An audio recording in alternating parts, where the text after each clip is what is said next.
Évidemment, il n'aura pas fallu attendre l'entrée de Valrias dans l'enclave des papes pour y voir la religion jouer un rôle de première importance.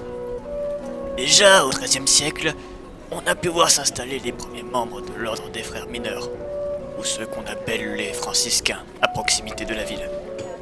Il faut dire qu'on est encore dans un moment où l'Église cherche à se réformer, notamment à cause du comportement de certains prêtres qui, dans leur quotidien, n'étaient pas toujours très chastes, voire même ne connaissaient pas toujours le latin.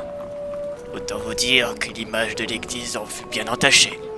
Et par opposition à ces débordements, le mode de vie des franciscains pouvait apparaître plutôt rigoureux, étant donné qu'ils souhaitaient se rapprocher le plus possible de la façon de vivre du Christ.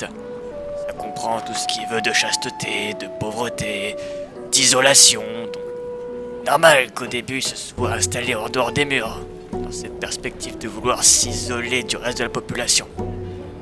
Le problème c'est que, la guerre les laissa pas vraiment tranquilles, notamment la guerre de 100 ans.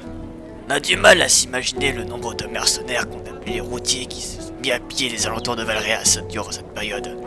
Évidemment, les franciscains qui étaient complètement désarmés n'eurent d'autre choix que de venir se réfugier à l'intérieur des remparts de la ville.